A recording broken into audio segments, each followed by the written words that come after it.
6 months, 9 disasters. Are our skies suddenly less safe? In early 2025, the unthinkable happened. From a catastrophic mid-air collision over the Potomac to a brand new Dreamliner plummeting in India, a relentless wave of tragedies shattered the aviation industry. Hundreds of lives lost in just half a year. 28 members of the American figure skating community were on board. Coaches, teenagers, parents. They had spent the week at a national development camp in Wichita, Kansas, and were heading home.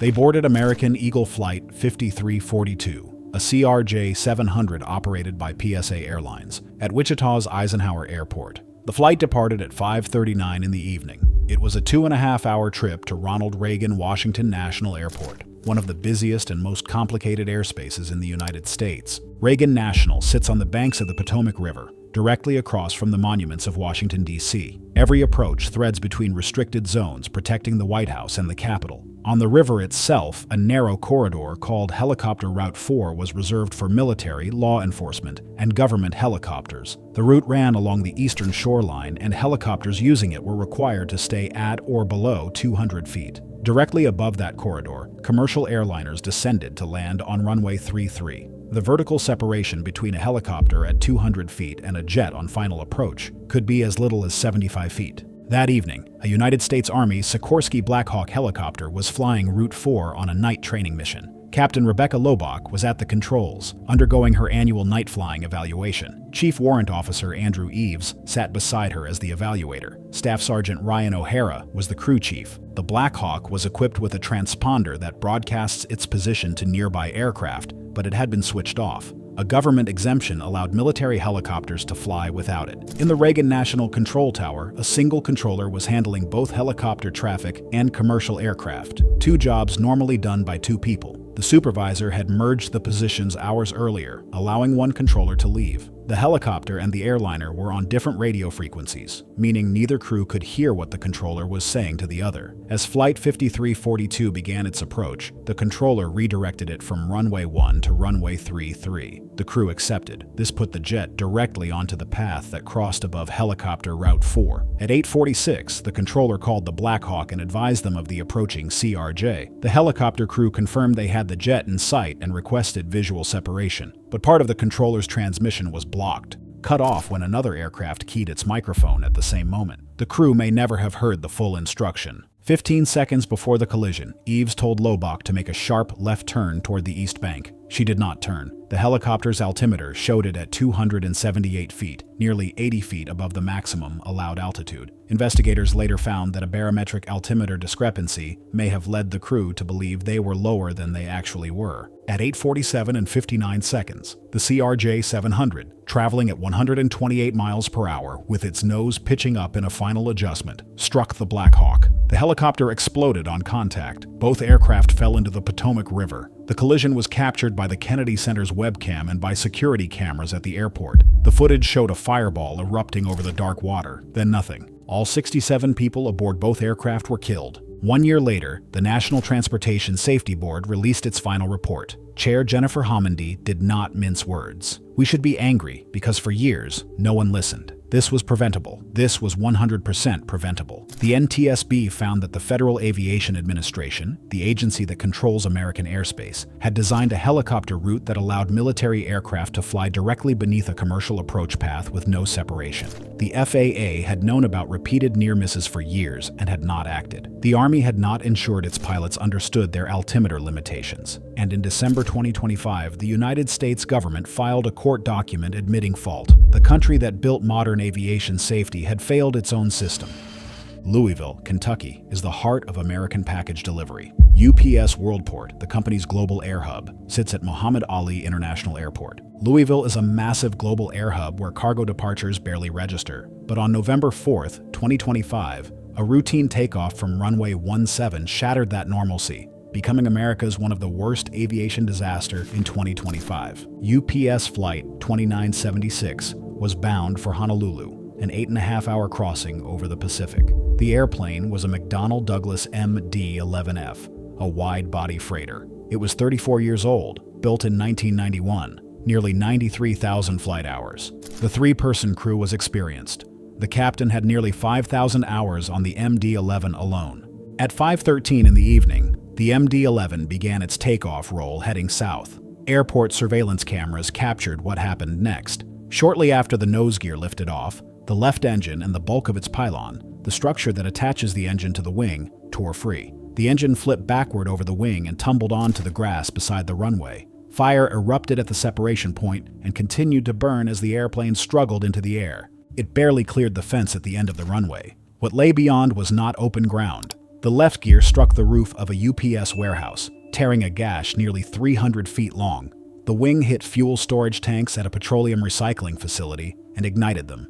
The airplane rolled more than 90 degrees to the left and slammed into a semi-truck lot. The debris field stretched 3,000 feet. At that scrapyard, a man named Lewin Faden had brought his 3-year-old granddaughter, Kimberly Asa. Their family said the two were inseparable. They were among 12 people killed on the ground, customers, workers, people going about a Tuesday afternoon who never saw it coming. All 3 crew members also died. The final toll reached 15 dead and 23 injured. It was the deadliest crash in UPS Airlines' history. More than 100 firefighters responded. A 5-mile shelter-in-place order went out. Schools across the county closed the next morning. The mayor described the scene as worse than anything he had seen in a movie. The NTSB recovered both black boxes. The cockpit voice recorder contained a persistent bell, likely a fire warning ringing in the cockpit during the airplane's final seconds. The flight data recorder showed everything was normal until the moment of separation. The preliminary report identified the cause. Fatigue cracks in the left pylon's aft mount lugs, the metal fittings that held the engine to the wing. The cracks had been growing invisibly, beyond what routine visual inspections could detect. More rigorous inspections were not scheduled until the airplane reached 29,000 cycles. It had flown 21,000. 2 months before the crash, the same aircraft had been grounded for 6 weeks to repair a cracked fuel tank, and corrosion had been found along structural beams in the fuselage. It went back into service weeks before the accident. In January 2026, the NTSB found fatigue cracks in the pylon's spherical bearing as well. Boeing had warned operators about this exact bearing in a service letter back in 2011, noting it had already fractured on 3 other airplanes. Whether that warning was adequately followed is now a central question in the investigation. The FAA grounded every MD-11 in the world, then extended the order to the DC-10. UPS retired its entire MD-11 fleet. The investigation remains open. Delta Connection Flight 4819 departed Minneapolis-St. Paul bound for Toronto Pearson. The airplane was a CRJ-900, a narrow-body regional jet operated by Endeavour Air, a wholly owned subsidiary of Delta Airlines. 76 passengers and 4 crew. The flight was uneventful until Toronto. On the ground, a winter storm had just passed. Winds from the west at 28 knots, gusting to 35. The crew received clearance for runway 23 and set their approach speed at 149 knots to account for the gusts. The first officer disconnected the autopilot. Then, at 153 feet, a gust hit. The indicated airspeed jumped to 154 knots while the ground speed stayed the same. The first officer pulled the thrust levers back. Engine power dropped from 64% to 43%, and it stayed there. But a gust is temporary. When it vanished, the airspeed vanished with it. The airplane was now sinking through turbulent air on reduced power, decelerating fast. 2.6 seconds before touchdown, the right landing gear hit the runway at 3 times the force of gravity, tilted to one side. The impact was more than the structure could take. The gear snapped and collapsed. The wing broke at the point where it joins the body of the airplane, tore free, and spilled thousands of pounds of jet fuel across the runway. It caught fire instantly. The CRJ slid along the runway, trailing fire and black smoke, rolled to the right, and flipped completely upside down. The tail tore away during the roll. The fuselage came to rest inverted near the intersection of 2 runways, 1,800 feet from the touchdown point, facing the opposite direction from its landing. Inside, the world had turned over. Passengers hung from their seatbelts in darkness. Luggage had fallen to the ceiling, now the floor beneath them. Jet fuel streamed down the windows. One passenger released his buckle and crashed onto the ceiling. Others struggled with mechanisms harder to unlatch under the pressure of hanging inverted. The 2 flight attendants began shouting instructions toward the only exits that could be opened. Drop everything. Come on. Row by row, passengers checked on each other, freed their neighbors, and moved toward the light. Airport fire crews reached the wreckage within minutes. 80 people, all out, all alive. 21 were taken to hospitals. 2 initially listed as critical. 19 released within days. The Transportation Safety Board of Canada's preliminary report, released a month later, laid out the sequence in forensic detail. A wind gust was mismanaged. Thrust was reduced and never restored. A sink rate warning went unanswered. A go-around was never initiated. The airplane hit the ground at nearly twice the rate its landing gear could absorb, and the structure did exactly what physics demanded. It broke. But the fuselage held. The seatbelts held. The crew got everyone out. And on a frozen runway, with a burning airplane upside down and fuel pooling underneath it, nobody died. The world called it a miracle. The investigation called it a lesson. Every year, hundreds of thousands of tourists take helicopter tours over Manhattan. They lift off from the downtown heliport near Wall Street, fly south past the Statue of Liberty, follow the Hudson River north along the skyline, and turn back. 15 minutes, a few $100s. For most passengers, a highlight of their trip to New York. On April 10, 2025, a family from Barcelona booked one of those flights to celebrate a birthday. Agustin Escobar was a Siemens executive. His wife was about to turn 40. Their 3 children were 4, 8, and 10. The daughter's birthday was the next day. They boarded a Bell 206L4 Long Ranger operated by New York Helicopter Tours. The pilot, Sean Keys Johnson, was a 36-year-old former Navy veteran with about 790 hours of total flight time, of which only 49 were in this helicopter type. It was his 8th tour flight of the day. The helicopter departed at 2:58 in the afternoon. It flew south around the Statue of Liberty at about 600 feet, headed north along the Hudson past the Manhattan skyline, performed a U-turn near the George Washington Bridge, and began heading back south along the New Jersey side. Standard route. At 3:15, as the helicopter approached the Holland Tunnel ventilation towers near Jersey City, witnesses on the ground heard loud bangs. Surveillance cameras captured what followed. At approximately 675 feet, the tail boom failed. The helicopter broke apart into 3 sections in midair: the fuselage with the engine, the main rotor system with the transmission and blades, and the tail boom. The main rotor separated and kept spinning in the air on its own for a moment before everything fell into the river. The fuselage hit the water inverted near the Newport neighborhood of Jersey City. It came to rest in about 5 feet of water. Other pieces landed in sections 75 feet deep. The water temperature was 10 degrees Celsius. Emergency responders recovered all 6 bodies within hours. 4 were pronounced dead at the scene. 2 died at the hospital. At a press conference 2 days later, Merce's brother said simply that they had left together. Spain's prime minister called it an unimaginable tragedy. The helicopter carried no flight data recorder and no cockpit voice recorder. It was not required to. The pilot may have been wearing video recording sunglasses, but they were never recovered. Investigators were left with tracking data, surveillance footage, and the wreckage. The NTSB's preliminary report, issued in May, described the breakup frame by frame. Severe yaw of the fuselage followed by simultaneous tail boom failure. The rotor, transmission, and roof structure separated as a single assembly. Everything came down within seconds. 2 FAA airworthiness directives were relevant to this model. One from 2023 requiring inspection of tail rotor drive shafts, and one from 2022 addressing main rotor blade delamination. Whether the company had complied is under investigation. What happened next revealed something about the company itself. Within days of the crash, the director of operations agreed to voluntarily suspend flights while the investigation proceeded. The CEO fired him minutes later. The FAA, viewing this as retaliation against someone cooperating with a safety investigation, issued an emergency order suspending the company's air carrier certificate entirely. Senator Chuck Schumer called for the license to be revoked. New York Helicopter Tours has not flown since. The crash renewed a debate that had been building in New York for years. Sightseeing helicopters fly over one of the most densely populated places on Earth, with minimal air traffic control support, no requirement for flight recorders, and limited regulatory oversight compared to airlines. A 2018 East River crash that killed 5 passengers had already led to a ban on open-door flights. Now, with a family of 5 dead in the Hudson, the question returned louder. The investigation remains open. In western Alaska, there are no highways connecting the villages, no trains, no roads between towns. If you need to see a doctor, buy groceries in a larger town, get your children to a school event, or simply go anywhere at all, you fly. Bering Air has been doing that job for decades, serving 32 communities from hubs in Nome, Kotzebue, and Unalakleet.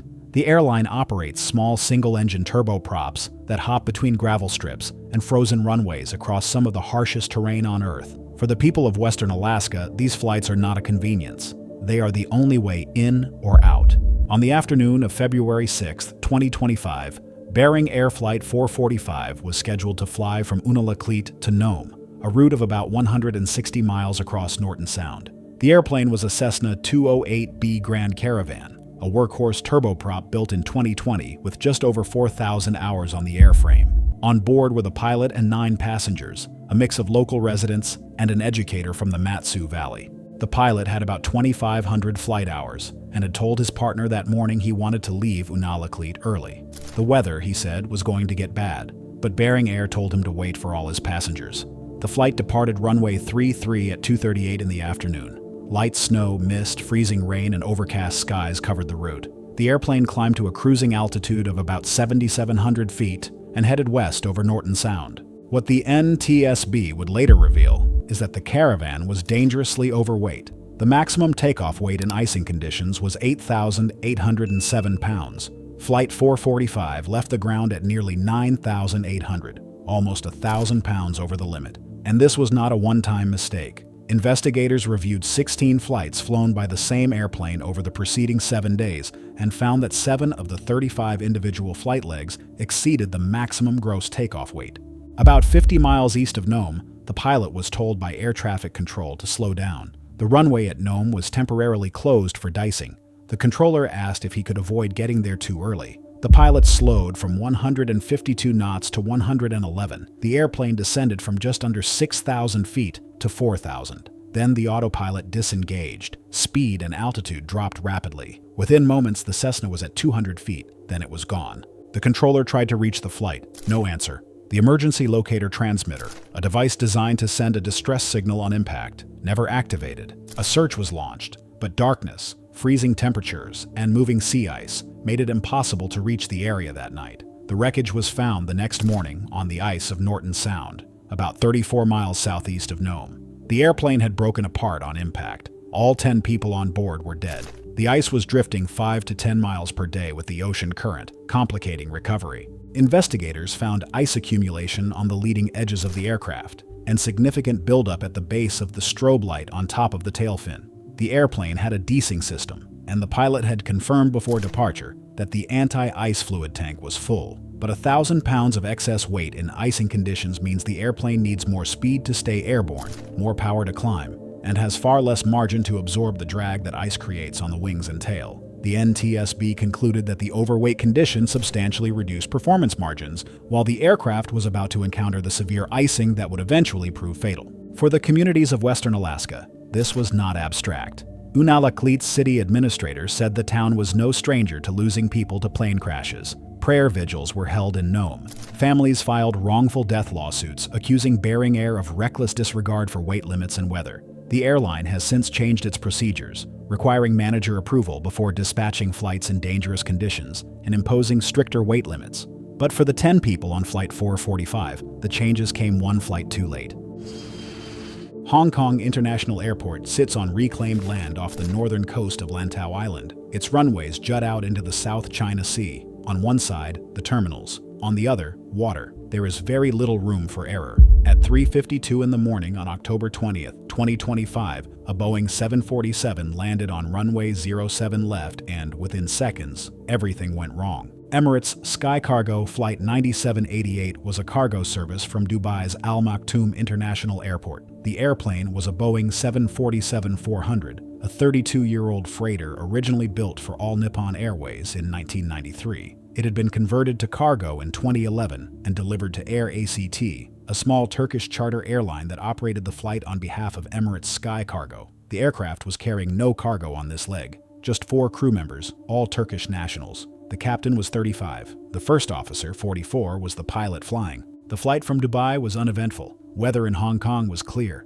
Wind from the northeast at 18 knots, with gusts to 21. All airport systems were functioning normally. Air traffic control cleared the aircraft to land and asked the crew to keep their speed up after touchdown to maintain traffic flow. The crew acknowledged, saying they would try their best. The airplane touched down, and the crew began the standard deceleration sequence. Speed brakes extended. Thrust reversers on engines 1, 2, and 3 deployed normally. Engine 4's thrust reverser had been listed as inoperative before departure, a condition permitted under the airline's minimum equipment list. Regulations do not consider thrust reversers essential for safe stopping, since aircraft also have wheel brakes and speed brakes. Then an auto brakes message appeared on the cockpit display. The automatic braking system had disconnected. The captain took over and began manual braking. What happened next was not in any checklist. 30 seconds after touchdown, Engine 4, the outboard engine on the right wing, the one with the inoperative thrust reverser, began accelerating on its own. It spooled to 95% forward thrust. The airplane, which had been decelerating normally, began pulling hard to the left. The crew stowed all thrust reversers, trying to equalize the power and regain directional control. Engine 4 kept climbing. It reached 106%, then 107%. Full power, pushing forward, on one side of an airplane that was supposed to be stopping. The 747 veered off the left side of the runway about 1,500 meters past the threshold, near taxiway Charlie 6. It smashed through meteorological sensor arrays, runway signage, and the perimeter fence. Then it struck a stationary airport security vehicle that was patrolling the road outside the runway boundary. The impact pushed the vehicle 5 meters from shore and trapped it 7 meters underwater. The airplane continued into the South China Sea, where it came to rest partially submerged with its tail section torn away from the fuselage. 210 firefighters responded. All 4 crew members survived and were taken to a hospital. The 2 men in the security vehicle did not survive. The driver was 41 years old with 12 years of service at the airport. The passenger was 30 with 7 years. They had been doing their job driving a route they had driven hundreds of times, in a vehicle that met international safety standards, on a road that was supposed to be outside the danger zone. It was the first fatal aviation incident at Hong Kong International Airport since China Airlines Flight 642 crashed on approach in 1999, 26 years earlier. Hong Kong's Air Accident Investigation Authority released a preliminary report in November. It confirmed the Engine 4 anomaly and described the sequence in detail. The auto brake disconnected. Engine 4 accelerated spontaneously. The crew attempted to compensate. The aircraft departed the runway. The AAIA has not yet determined why the engine surged. The investigation, supported by the NTSB, Boeing, and Turkey's Transport Safety Investigation Center, remains open. The operator, Air Act, had a history. In 2017, another Air Act, Boeing 747, operating on behalf of Turkish Airlines, crashed in Kyrgyzstan, killing the crew and dozens of people on the ground. That accident was attributed to a navigational approach error. Air ACT had only 2 aircraft in its fleet at the time of the Hong Kong crash. For the families of the 2 ground workers, none of that matters now. They were not passengers. They were not crew. They were not flying anywhere. They were working at an airport in the middle of the night, and a machine that was supposed to be stopping decided, for reasons no one yet understands, to accelerate instead. Earlier that afternoon, the staff at Shriners Children's Hospital in Philadelphia had thrown a farewell party. Valentina Guzman Murillo, an 11-year-old girl from Ensenada, Mexico, had spent the last 4 months receiving treatment for a condition that could not be treated at home. The doctors and nurses gathered to say goodbye. They gave her gifts. They took photographs. Then Valentina and her mother, 31-year-old Lizeth Murillo Ozuna, were driven to Northeast Philadelphia Airport, where a small medical jet was waiting to take them home. The airplane was a Learjet 55, a twin-engine jet built in 1982. It was 43 years old. The operator was Jet Rescue Air Ambulance, a Mexican company specializing in medical transport flights across the Americas. On board were 6 people. Captain Alan Montoya Perales with 9,200 flight hours, co-pilot Josue Juarez with 2,600 hours, Dr. Raul Meza Arredondo, chief of neonatology at a hospital in central Mexico, paramedic Rodrigo Lopez Padilla, and Valentina and her mother. The flight plan called for a fuel stop in Springfield, Missouri, before continuing to Tijuana. At 6:06 in the evening, the Learjet departed runway 24 into overcast skies, light rain, fog, and wind gusts up to 30 miles per hour. The airplane climbed, turned slightly to the right, then entered a gradual left turn. It reached 1,650 feet. Then, 40 seconds after takeoff, it vanished from radar. No distress call, no radio communication of any kind. The last recorded data showed the airplane descending at roughly 11,000 feet per minute, nearly straight down, at a speed of 242 knots. The Learjet struck the Castor Gardens neighborhood near the intersection of Cotman Avenue and Roosevelt Boulevard, less than 3 miles from the airport. The impact created a crater 8 feet deep. Jet fuel sprayed across the street and ignited. 5 separate fires erupted across a residential and commercial block. Eyewitnesses described a mushroom cloud of flame rising above the row houses. Cars were engulfed, buildings collapsed. A man named Stephen Druitt, 37 years old, was driving home with his 10-year-old son and his partner when the aircraft struck. Druitt was killed. His son, who had thrown himself over his younger sister to shield her from the debris, suffered burns over 90% of his body and was rushed to the hospital in critical condition. All 6 people on the airplane were killed. Druitt was the 7th fatality. At least 22 people on the ground were injured. More than a dozen homes and businesses were destroyed or severely damaged. The neighborhood, a working-class area of dense row houses in northeast Philadelphia, looked like a war zone. This was January 31st, 2 days after the Potomac collision. The country was still absorbing the loss of 67 lives in Washington. Now 7 more were dead in Philadelphia, in a neighborhood that had nothing to do with aviation until an airplane fell out of the sky onto it. Pennsylvania's governor arrived at the scene within the hour. The mayor activated a full emergency response. For a nation already shaken, it felt like the ground under the aviation system was cracking. When investigators recovered the cockpit voice recorder from the crater, they made a discovery that turned the story from tragic to disturbing. The recorder had not captured a single second of the flight. It was blank. Further analysis determined that it had likely been inoperative for years. A device whose entire purpose is to explain what happened in a cockpit had been sitting in the airplane, dead, flight after flight, and nobody had noticed or cared. The airplane also had no flight data recorder. Investigators were left with radar traces, surveillance video from the ground, and the recovered engines.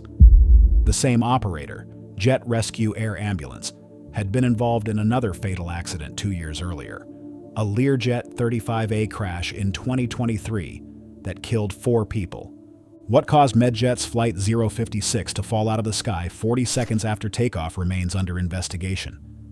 But the broken voice recorder, the aging airframe, the operator's history, and the absence of any distress call have left investigators and the public with a question that will take months to answer, and a suspicion that will not wait. How many other aircraft are flying right now with safety equipment that does not work, operated by companies that have crashed before, carrying passengers who have no idea? South Korea was still burying its dead. 30 days earlier, Jeju Air Flight 2216 had slammed into a concrete barrier at Muan, killing 179 people in the country's worst aviation disaster in nearly 3 decades. Families were still waiting for remains to be identified. Memorials were growing outside the airport. And then, on the evening of January 28th, it happened again.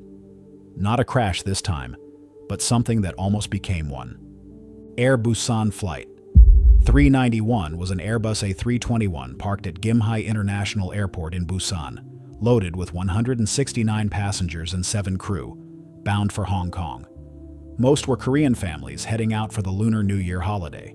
The original departure was scheduled for 9:55 in the evening. It was delayed by about 20 minutes. The doors were closed. The safety briefing had been completed. The pilots were waiting for pushback clearance. Then, from the rear of the cabin, passengers heard a crackling sound. Black smoke began pouring from an overhead luggage bin near the last row. Within seconds, the smoke thickened and filled the back of the cabin.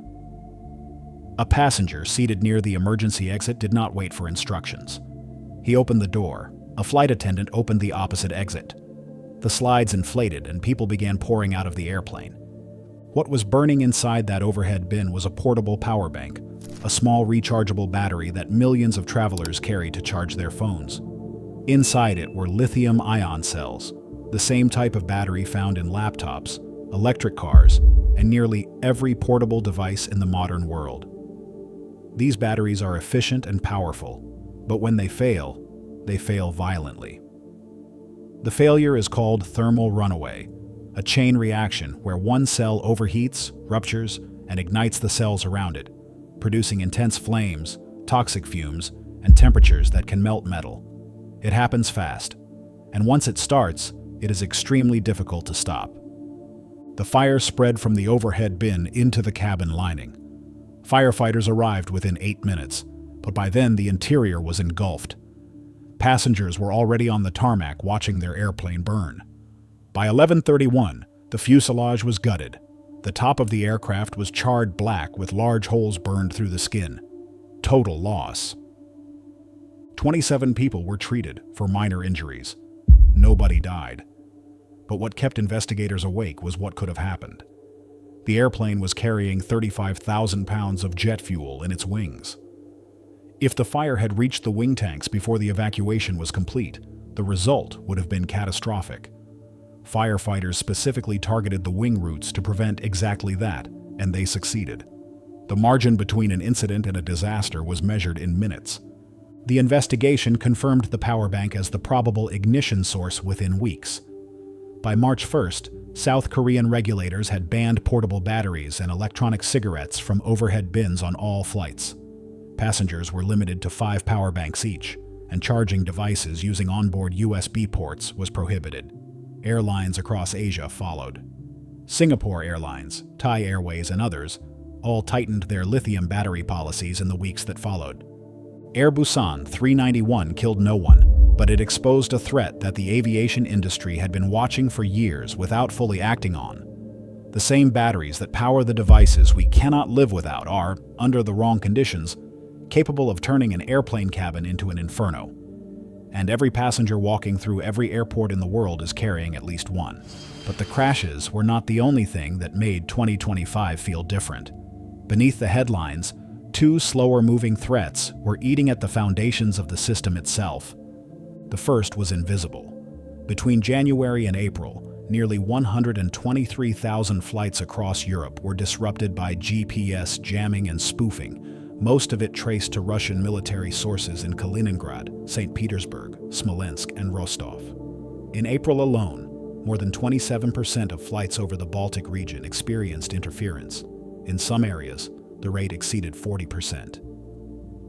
Pilots reported total GPS loss, false position readings hundreds of miles off course, and cascading system faults that persisted for the rest of a flight even after leaving the affected zone. In June, Russia publicly acknowledged that its jamming operations were affecting civilian receivers in the Baltic Sea and said they would continue. ICAO, the United Nations aviation body, formally condemned both Russia and North Korea for violating international aviation law. Finnair had already suspended flights to one Estonian city because GPS outages made landings impossible. The European Commission president's own aircraft was knocked off course over Bulgaria.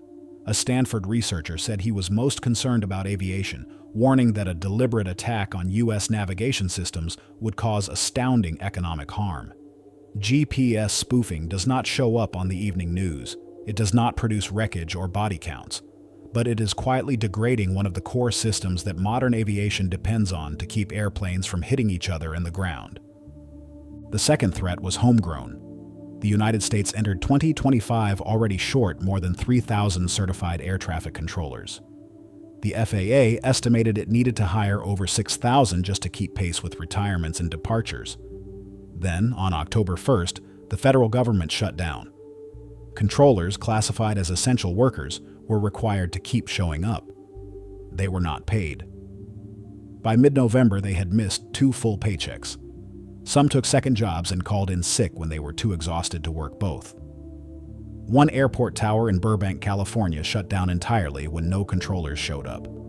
At its worst, nearly 50% of major air traffic control facilities reported staffing shortages. In the New York area, the number reached 90%.